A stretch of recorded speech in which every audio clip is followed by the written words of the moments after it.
Like you, I woke up on Sunday morning and read about a horrific event that occurred in Orlando, Florida at the Pulse nightclub. 20 people, what I knew at the beginning, that were murdered at a nightclub. Then later, not too much longer, a horrific number, 49 people massacred at a nightclub. I was heartsick, like you, just devastated and can't believe that something like this could happen. And we can stand as a nation to make it clear that we stand with members of the LGBT community. We are going to do everything that we can to make sure something like this doesn't happen again. And it starts with making sure that everybody has their rights. And that includes the LGBT community. We lift up those who are diagnosed with mental illness and refuse to stigmatize them further.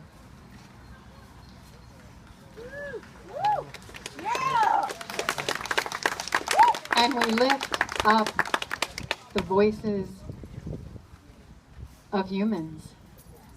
The cry for wholeness. We all share the human cry. Let us hold to hope. Let us hold to love. Let us work together to transform the world so that all people can flourish. May it be so. We do not have the luxury of silence.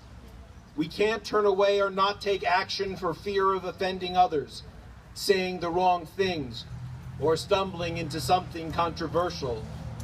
The fact of the matter is that in a world where violence and hatred and systematic oppression continue to have tangible consequences, speaking up is not just a political act. It is a life or death act. The LGBTQ community is not invisible here in Reading or anywhere else. We live next door to you. We work and go to school with you. We worship with you. We are human beings with thoughts and feelings. We look for acceptance and love just like everyone else. The LGBTQ community is not invisible. We are proud of who we are. We are not going away. We are who we are. But I'm the one grieving. Me, up here in Reading, Pennsylvania. This massacre comes on the heels of the bathroom issue in North Carolina. And the whole Target issue. Can I go to the bathroom in Target, for crying out loud? And I didn't, and you know what? I didn't sign up for this. I am not the poster girl for someone else's ignorance. I didn't sign up to be the target of on the lethal end of an AK-47. But I've never been more proud than I am right now to know you and be part of this wonderful and beautiful LGBTQ community that I am right now. I love you, God loves you and embraces you. Peace, shalom, namaste, and salam.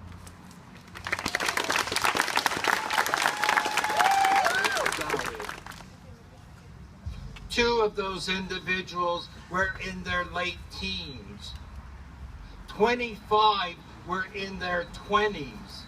18 in their 30s.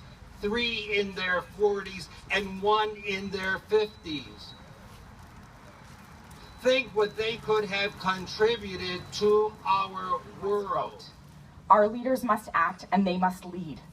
We are Reading, we are Orlando, and we are Pulse. Thank you.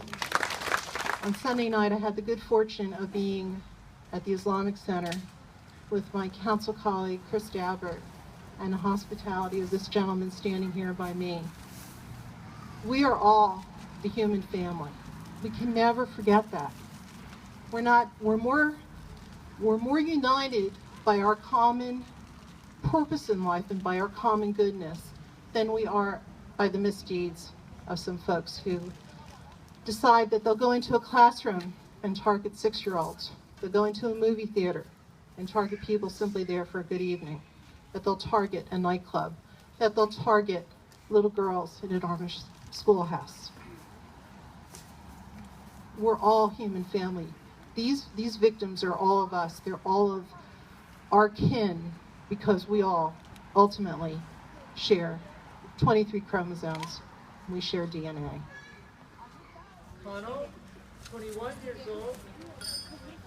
Kevin, Eugene, Crosby, 25 years old. Bianca, Deidra, Reagan, 32 years old. Thank you. Simon,